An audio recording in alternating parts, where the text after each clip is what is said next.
So, this one. Yeah. Let's see where to start. As I mentioned before, there was a big push to kind of start introducing larger name actors, and this will be a thing henceforth, basically. Mel Gibson is the obvious one. Do you know Christian Bale's in this? I mean, obviously it's a little earlier on in his career. He plays Thomas, the idiot. The well-meaning idiot. Although I have to give special praise to Irene... I'm going to go with Bedard. Irene Bedard. I'm probably saying that wrong, and I apologize. She's the one who plays Pocahontas, and she does a good job with the role, actually, which is pretty impressive considering this is her second film ever. And she would go on to do quite a few stuff after this, so this was kind of a career starter for her. Let's start with the obvious stuff. No, I didn't care for this film all that much. This is the first one of these films so far that I've just been like, eh. And that's funny, because if you asked me my opinion going back, I have no particularly strong memories of this film. And I think that helps to exemplify it. Each of the previous films, all the way back to Little Mermaid, has had little touches, details, elements of polish, good things that they did. You could really see and feel the passion of the people creating it. You know, the color coordination of Beast and the concurrent, Beauty and the Beast and the concurrent story arcs, or the nature of how Aladdin decided to utilize its geometric approach to character design, or how Lion King actually spent a huge amount of effort to make sure that they looked as realistic as possible. Just all this details and work and stuff, all this little stuff, I have nothing to say about that for this film. I actually went digging just in case there was something I didn't see in like an interview or analysis or whatever. Nope. It's just an animated film. And that's the problem. It's not bad. Really, it isn't. It's just unmemorable, with a couple of notable exceptions. And that kind of fits. So, here's the thing. If you watched my previous video on The Lion King, you'll remember I mentioned extensively about how much time, attention, effort, resources, and people were directed towards this film in the expense of Lion King. Lion King turned out amazing. This film turned out bland. Why? Well, I did a little looking into this. As I already mentioned, Katzenberg was really pushing for this one to be the next big serious film. He was going for another Academy nod, an Academy Award-winning nomination. And so they made sure to make sure that Pocahontas was older, because originally she was supposed to be 12, improve the romance, I'll come back to that point later, remove the talking animals, that'll be relevant in a minute. They also wanted to make sure it was more prestigious and more successful than Lion King. And so most of everyone, I already kind of mentioned this, most of everyone was like, yes, we'll throw everything into this. Here's the problem. This film had actually... You remember how I talked about the production issues of Lion King? This film actually, believe it or not, had even worse production issues. They were rewriting the script so frequently that the main character, Irene, who plays Pocahontas, she had to record dialogue for so much time, because they would bring her in, because remember, the pattern is you record the dialogue, then you animate based on dialogue. But the problem is they kept changing the script. So she'd come in to record, and then she'd come in to record because they changed the lines, and then she'd come in to record because they changed the lines, and this just kept happening and happening over and over and over. And you could see how this film kind of started to fall apart from a development perspective, because this was happening everywhere. They just couldn't decide what the hell they wanted to do with this thing. Probably the biggest example, the best example I could give you of exactly how much this film had trouble production is there was a character called Red Feather, who was supposed to be a turkey. Now, this character had lots of lines of dialogue, because in the original, well, I shouldn't say in the original script, in one of the 50 original iterations of the script, the animals actually talked and had dialogue, and there were more of them. So they had actually brought in John Candy, who had recorded all of his lines for Red Feather. This is actually before he died, obviously. In fact, basically just before he died. But when they went ahead and torpedoed all the animals talking, all that dialogue was removed. I want you to picture that for a second. If I'm not making my point clear, they had an entire character who had all his dialogue written out and recorded, And they had already started the animation for this character before they changed their mind and rewrote the script to eject the character from continuity entirely. Actually, that's not the first thing that happened. The first thing that happened is they made them not talk. Then they started getting rid of some of the characters because they just didn't know what to do with them. And then the turkey was turned into a raccoon. I'm not joking. Miko, I think it is. I wrote it down somewhere. Whatever. The raccoon is what came of the red feather character. They also originally wanted to have Pocahontas' mother there, but for historical accuracy reasons, I'll get to that in just a second, they were like, no, she probably wouldn't actually know her mother. So like, okay, fine, so she doesn't know her mother, but we'll have her mother be this one particular star in the sky that she can reach out to. Oh, wait, Lion King's doing that. We can't do that. Okay, she'll be a tree. No, the tree was actually supposed to be a dad. Like I said, they couldn't make up their minds. Now, I'm going to go ahead and say something, because you might look at this and extrapolate a lot of inferences, especially when you directly compare this film to Lion King. And you might say, well, obviously Lion King did better because they were more limited. I don't actually agree with that. Lion King did better because it was better managed. See, here's the thing. You could argue that having too much freedom and resources is a bad thing, and that's a valid argument. You could argue that having too few freedom and resources is a bad thing, and it's easy argument to make. So you could argue that there's a sweet spot in between there. That's where the really good stuff is made, and that's a valid argument to make. But in my opinion, all of those bypass the real point, that a proper management is what is necessary to really make a good work.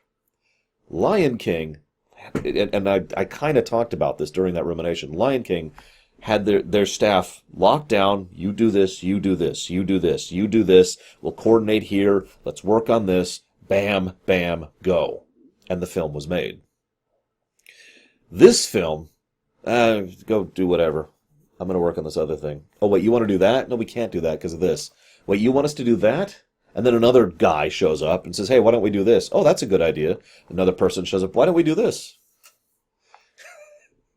It's like the value of having a good showrunner or mainliner when it comes to a consistent series of works.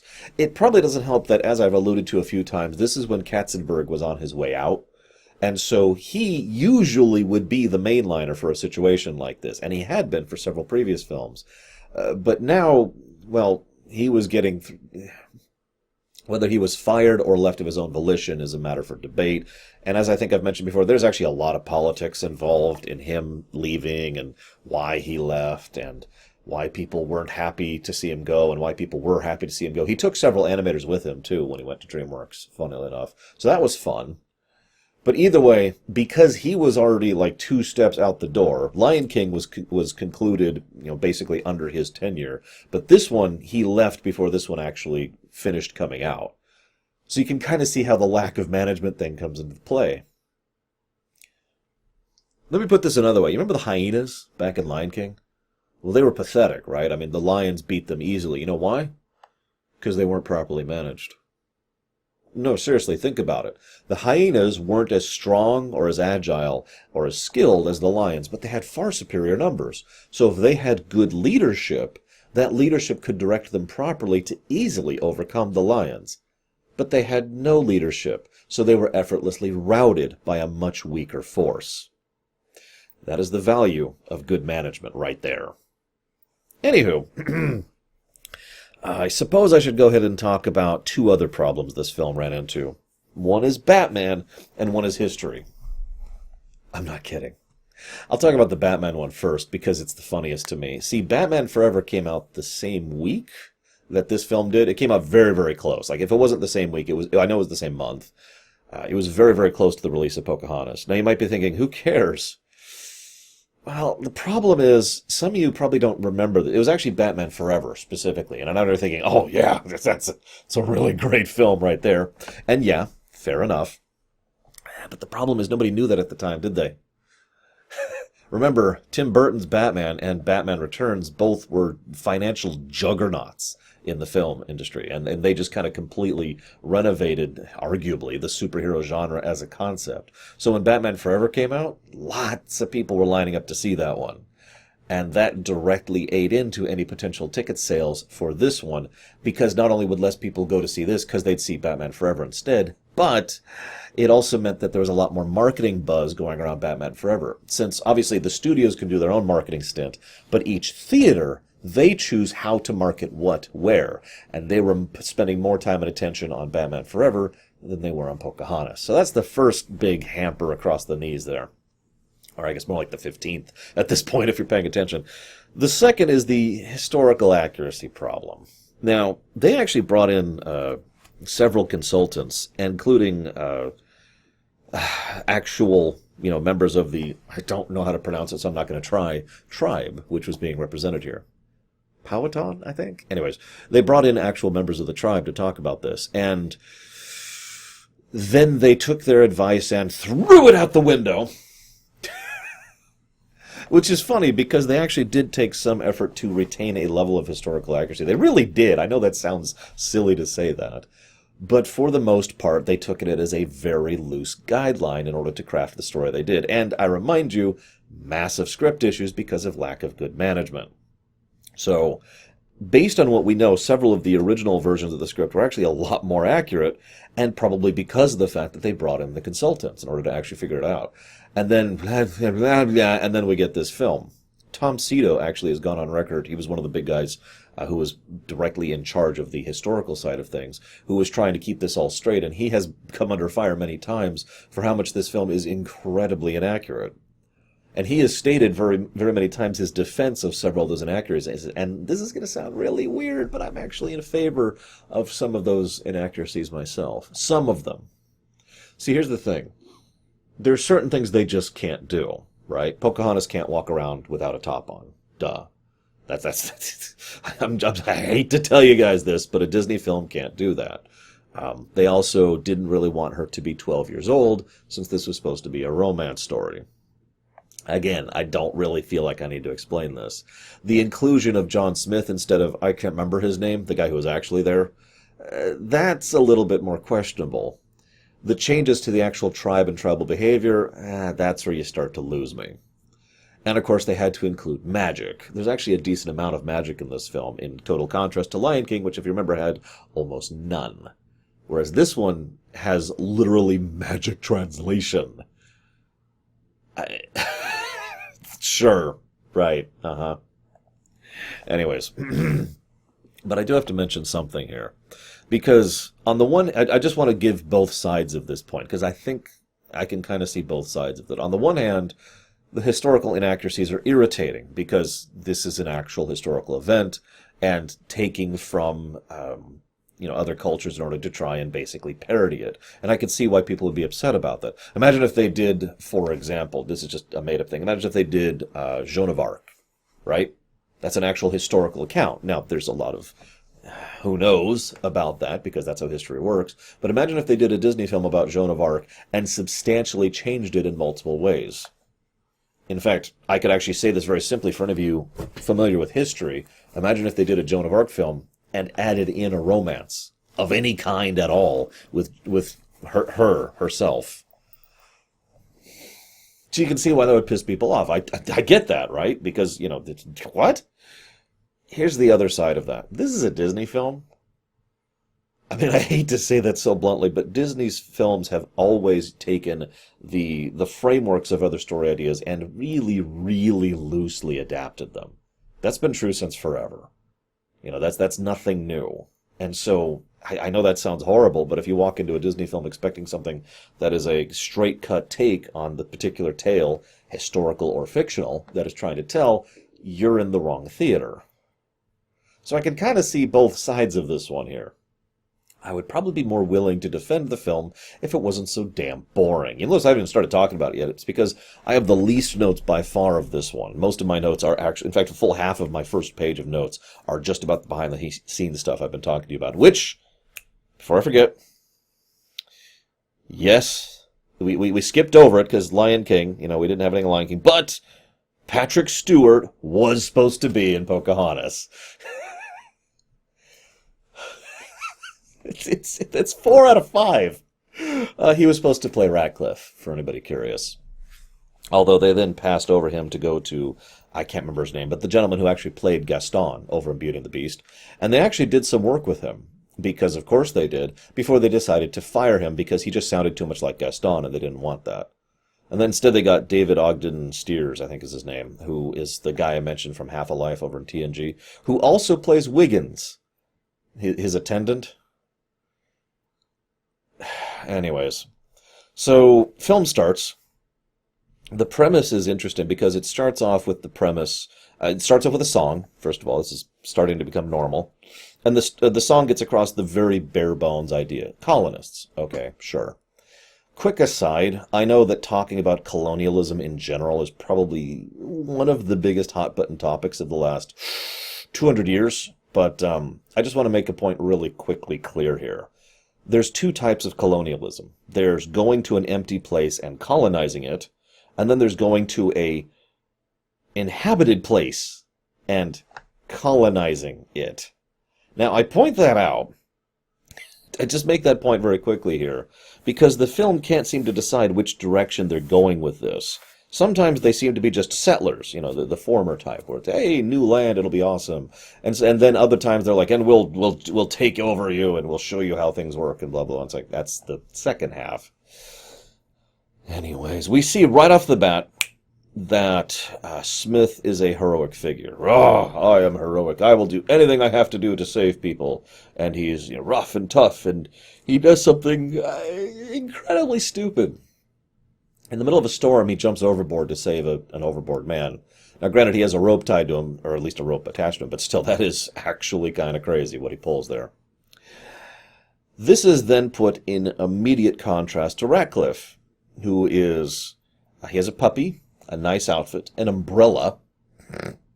And see, here's the thing. The best contrast between the two is Smith, when he saw a man was overboard, immediately jumped in to save him. Ratcliffe gives an empty speech. We can see right off the bat the contrast between the two. Although, if we're being honest, it's actually more a contrast between everyone on the ship and Ratcliffe. This is another fairly Disney thing. They try to hoist pretty much all of the blame for the colonists and settlers onto one individual, making it all about Ratcliffe and him being the villain, rather than any complicity or complicit behavior with regards to the others. Because all of them were taking action. You'll notice even as Smith was diving overboard, they caught the rope to help haul him back. Whereas Ratcliffe gives words. Also, fun fact, Ratcliffe is basically an invented character. Just pointed that out. Then the reason they went with it is because they liked the name better. just going to that historical accuracy thing again. Anyways, this is, of course, he then immediately follows this by thinking of all those brave, heroic men who just saved a man's life as nothing more than tools. Tools to get him gold, right? Okay, greed, that's understandable. Well, I'll come back to that.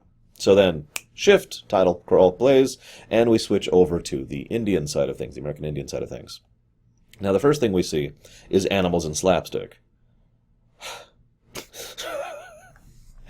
Now, we then see a female lead who is the daughter of a male leader of a tribe who is not impressed by the eligible male, and her father's trying to both contain her and push her. It's the Disney princess thing. Let's just move on. I have very little to say about a lot of this. She has an entire song, which is just kind of okay. And the metaphor is strange, because usually, okay, this is going to sound weird.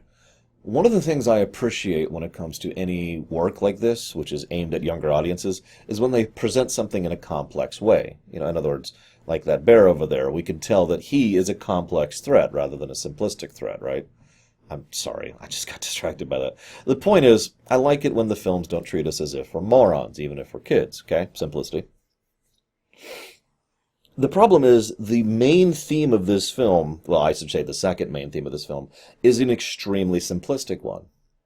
Now, in hindsight, this makes sense, because they didn't have the time and effort and work to actually polish this thing to make it something good. Instead, they just kind of went with the vague idea of, do you do the safe and careful thing, or do you do the wild and free thing? And they portray wild and free as good, but not why. No effort is put into trying to show the consequences or the dangers or the rewards or anything. It's a very simple theme, right? Do you want to be safe and secure, or do you want to be free and hurt, but also joyful? It's a very common theme. The film doesn't do anything with it. In fact, this initial song is one of the only times they even touch on this. So, we go to meet Grandmother Willow, who is portrayed by Linda Hunt, who, in addition to being kind of awesome, I couldn't help but just being weirded out this whole time, because I've played God of War. Anyways, so she shows up, and the wind shows up, which is her mother. No, I'm dead serious. Every time the wind shows up with, like, the wind and the petals and the, like, little bits of tree, that's her mother. Again, straight up magic. Very historically accurate. Let's see. This is when we talk about Ratcliffe. God, I'm already almost 2/3 of the way through my notes here. Ratcliffe, like, I have some notes here where it's like, maybe this is a thing. Nope. Like, the film tries to show Percy and Miko in contrast to each other. But the problem is, what happens in Percy and Miko are basically exactly the same, and both cause troubles for each other, but then they make up for no reason. Now, I get the point. This is tied to the main theme of the film, which is, cooperation between people who are different. The handshake is probably one of the better scenes in the film, I would say, when he teaches her what a handshake is and how they say hello, and then she teaches him how they say hello, which I wrote that down. Wingapo. The Wingapo versus the handshake. That was a good scene. It's probably one of the really good scenes few really good scenes in the film. That theme, okay, sure. But the problem is, as with the aforementioned problem, they don't do anything with Miko and Percy to earn it. It's just all of a sudden they start being friends because that's the theme of the film. Sure. Anyways. Ratcliffe. So he's pathetic. I'm going to go ahead and say something kind of strange. Remember how I mentioned how the villains started getting more characterization as of late? Especially as of Aladdin and Lion King? Ratcliffe actually does get a decent amount of characterization, but relatively little screen time, and he's not threatening. In fact, he is actually pathetic. It's part of his character that he's pathetic. But my point is, this film basically doesn't have a villain. And I know that's a weird thing to point out, because I myself am someone who's very against the threat of the weak concept. But I feel like the weakness of Ratcliffe as a character is part of why this film doesn't really pop for me, personally. Because his entire arc is that he is petty, small-minded, and pathetic. I'm not even being insulting there. That's just a statement of fact. He is someone who was ridiculed at court because he was pathetic and stupid and couldn't think more than 5 feet in front of his face. And so he's decided the only way to make things up in order to restore his position and to be able to show those idiots back in London is to come to the New World and blindly dig for gold literally everywhere. I don't even know where to start to talk about how stupid that is. Now, that's part of the point. It's not like it's bad writing. It's just that he is very stupid. That's his point. But, I mean, he comes to the New World. One of the other points, is like the third point at this point, the third theme here, is that everyone here, except for Ratcliffe, sees this new terrain as, oh my God, this is beautiful and gorgeous, and it's this wonderful new world, and there's all these amazing new things, and Ratcliffe is like, there's gold there. Now, obviously this is then doubly ironic because there is no gold there, but I'll get to that in a minute. But it's also important to note, it's so small of him. It's not like he is some embodiment of avarice. He literally just wants this gold to give to his boss, so his boss brings him back into his good favor. This is literally the middle manager at an office place, an office workplace, who has decided to go ahead and try and torpedo an entire product line because he thinks it might succeed, and if so, he'll get brownie points from his boss. Not an actual promotion, mind you, just brownie points. That is the level of pathetic that Ratcliffe is. That's actually all I really have to say about him. Looking at my notes. Okay, let's. I do have to admit, the bit that John Smith said to Miko actually amused me. It's a biscuit. It's food, or it's sort of. Try eating it for 4 months and tell me how you like it. Yeah, yeah. Hardtack. Anyways, the so this is when John Smith and Pocahontas meet each other. Why doesn't John Smith shoot Pocahontas? I'm actually quite curious of your answer to that, if you feel like giving it to me. Because this is when I mentioned something else. And funnily enough, I'm apparently not the only one who has had this exact problem with the film. The romance sucks. I just is, in fact, I would actually say if the romance was completely ejected from the film entirely, it would actually make the film better. John Smith and Pocahontas serve as a decent parallel of the two cultures trying to get along with each other. They do. Like I said, the handshake scene, the Wingapo scene, that was actually good. And there are several scenes where the two, in their coordination interaction with each other, actually it's pretty decent. So I'm kind of with that. But the romance angle is almost not even there. In fact, when I was rewatching it this time around, I started to think, was there a romance? Am I misremembering? No, there has to be. There's some kind of romance there, but they keep utterly de-emphasizing it right up until the big kiss scene, which I'll cover later. In point and fact, the romance, I know, this is me saying this and that just destroys my credibility, but my point being, I really feel like the romance was a misstep. This is funny because if you paid attention to me earlier, I mentioned how Katzenberg was really pushing for a better, more mature romance. Right. Anyways, so they have the magic translation. Oh, sorry, I didn't answer my own question. Why doesn't he shoot her? See, the thing is, the film portrays this, and this is awful, that he doesn't shoot her because she's pretty. Right. However, I have to admit, even though that was probably the intent, I don't agree. To me, it seems clear that he doesn't shoot her because she's not threatening. She's not some ignorant savage. She's just a person standing there. So he's like, oh, okay. The scene is framed in such a way because think about it this way. If she had been like, and then started to attack him, he probably would have shot her, regardless of how pretty she is. But, she stands there unafraid and peaceful. And so he puts his gun down. Anywho, look at my notes here. I have a note here on the side. Of course there's no gold, because they're idiots. So the magic translation happens, and it's just straight up magic. I want to give you a weird allegory here. I want you to imagine for a moment. This is so... I want you to imagine that... This is probably a bad example. British settlers suddenly landed on the shores of France. And we're like, yes, this untamed land. And they go and find a section of land nearby a French village and just decide to settle there. Now, I know that historically things like this did actually happen off and on between them, but I want you to imagine this is an official chartered thing, the Virginia Company, right? Someone that has an actual document that is signed by the nobility and by the king, giving them royal decree of this thing, and they're going to settle France. Now, I know what you're thinking. Well, hang on a second. That would lead to war, wouldn't it? Yeah! In fact, that would be very, very stupid of them. I bring this point up because they seem to have no problem doing this to places that they know are inhabited.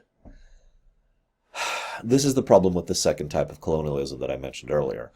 See, under such circumstances, if they reached out to the New World's civilizations as equals, as another sovereign power that they respect and interact with, things would have probably gone incredibly differently. But they don't. They treat them as if they're non-people, basically, which is horrible and wrong. Forgive me for reminding you that water is wet. But I bring this point up because I just kept thinking about this as the film kept going on. And it's like, if they just reached out to these people and traded with them like they were another sovereign power, I mean, they have corn, for God's sakes. Decent food. Gold. Sorry. Anyways, moving on. So, This is when Ratcliffe really starts to descend, because he's like, no, no, there must be gold here, there must be gold. This is right about when Pocahontas has confirmed it. No, there's no gold here. This is another level of just how self-deluded he is. And I know self-delusion is not exactly a new trait in a Disney villain, but he insists so hard that there has to be gold here, because after all, he staked everything on this. I mean, if he goes back to England with no gold, well, he might lose his governorship entirely. And he can't deal with that. Actually, point in fact, the film ends with them happily tying him up and sending him back. Yeah, they should probably shoot him and toss him overboard, because that's actually not going to go well for them when they get back if they turned on the local regional governor. I'm just saying. Anyways, so there's this peace attempt. Now, this is actually probably one of the better parts of the film. I know that sounds weird. Better constructed parts of the script, I should say it like that. Because what happens is Smith and Pocahontas are reaching out to each other, and there's Wov for some reason, and the two of them. But the important part is the two are reaching out to each other, and they're being encouraged by Gaia here in order to go and talk, just talk, interact, coordinate, trade, correspond, something, anything, in order to try and have some kind of coexistence. So this peace attempt is pushed forward by only two people, unless you count Gaia, so it's three. It is then interrupted by Nakoma, who is trying to help, and Thomas, who is trying to help. Nakoma sends, I don't actually remember his name, Warrior Dude. And Warrior Dude goes and decides to attack him. Not because he's a white demon or any other reason, but only because of the fact that he was kissing Pocahontas. So for literally pure jealousy's sake, he tries to murder John Smith. Okay. This then leads to Thomas. Now, this is why I say this scene is interestingly constructed. Because if you pay attention, Pocahontas and John Smith, when they worked together, overcame the attacker. It's not until the last second that they really show that, but it does clearly show they were actually winning. They didn't need Thomas to intervene. They didn't need the guns or the firepower. They were managing the peaceful situation, the peaceful solution, I should say, on their own. Then Thomas fires, trying to help. And then everything goes to hell. This is when, of course, war were declared. I have very few notes on this page. I have a note here that literally says, God, I just want to smack these people. And I mentioned that mob mentality is pretty messed up. I haven't talked about the songs in this film yet. That's because, honestly, they're all pretty unmemorable for me, with one exception. And that is Savages. Savages. Barely even human. Savages. Savages. They're different from us. That means they can't be trusted. I do have to admit I'm amused by that song. But I have a note here, and I want to share this out loud, almost word for word. The hardest argument to refute is one where its advocate has been defeated. What I mean by that is, and the film makes this clear, John Smith was trying to reach out peacefully. He is then captured by the enemy, the Indian tribe. So then, when people are like, well, I don't know, John Smith said they were okay, all they have to do is say, oh yeah? He tried to reach out for peace, and look what came of him. This type of argument is very hard to refute, because the logic is so self-apparent. And truthfully, the only way to refute is with a complex answer. So they form their mobs, and they charge after each other, and what Pocahontas does here is admittedly extremely foolish. But she reaches out. It only works because she is the chief's daughter, and because her mother, the chief's wife, the Wind, comes in and helps him too. So he's like, okay, fine, no more violence, I won't be the one to precipitate it. This is another point the film does that's actually kind of neat. It shows that everyone on both sides is actually pretty chill. The settlers and the Indians, they just kind of look at each other and they're all just kind of like, and the other side's just kind of like, the one person who doesn't agree with all of this is Ratcliffe. He's the one person who's like, aha, now we can kill them. And everyone else is like, dude, you're a moron. What are you doing? So Ratcliffe fires, and then John Smith jumps in the way of the bullet to save the Indian. The chief. Here's an interesting point to think about.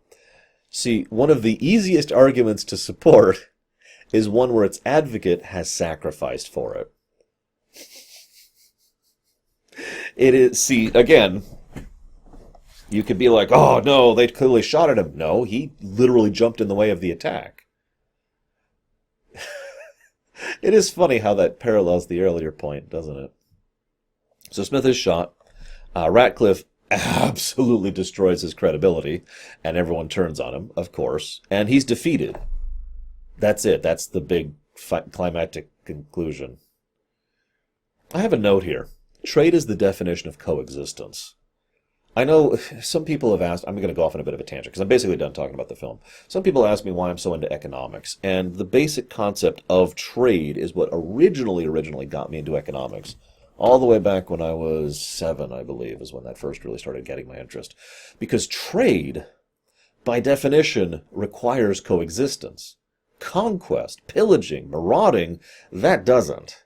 Trade requires the other side to exist, and ideally for them to be prospering to some extent or another, just as you are prospering. You then share some of that prosperity with each other, and you both prosper more. Coexistence. And I bring this point up because the final part of the film with them coming with offerings just made me think, this could actually have worked out a lot better, historically speaking, as well as in the film, if this had been approached as if this was France, rather than savages. Oh, right, I did have one last point to share. John Smith also highlights the other problem of the second type of colonialism, because he's not evil.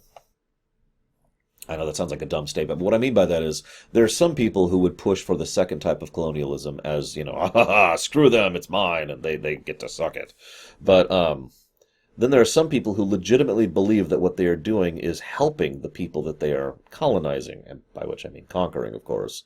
There are some people who really believe that they are uplifting them, aiding their civilization. Just listen to what he talks about it. No, listen, we'll share all of this stuff, all our house building technology and our medicine. We'll share all of this stuff with you, and we'll teach you how to do it. Now, here's the catch. It's so easy to understand why that's an easy mentality to step into. No, really. We have superior technology to them. So if we uplift them to our level, their lives will be bettered. Now, that's an easy argument to make. The problem is, well, everything, actually, with that. But this brings me back to my trade point. What if, just hear me out, rather than just flat out saying, here's how you should live your life, what about just opening the doors with regards to coordination, cooperation, and interaction? Be like, hey, you want to live your life? That's cool. We'll keep doing this. Oh, you want to know about this? Well, this is a water wheel. Yeah, we'll teach you how to build one. Sure, no problem. It'll cost you a little bit. Oh, well, you'll offer us food for that? That's great. Now, again, even that is a slippery slope, and it relies on people on both sides being decent people, and I know that that's a long bet. But I point it out because it's a different attitude, which may or may not be considered more acceptable. In short, the attitude of the former is, oh, you poor thing, let me show you how to really do things. The attitude of the latter is, we cool? Because the whole point is respect. The whole point is looking at the other as if they are an equal, rather than trying to look down at them. I don't know what else to say about this. Like I said, it's not a very memorable film. I hope you've enjoyed what little I have. I'm sure I will get many people hating me for my comments, because it's impossible to talk about something this charged without stepping on someone's shoes. So if it makes you feel any better, I didn't do it on purpose. Regardless, I will see you guys next time.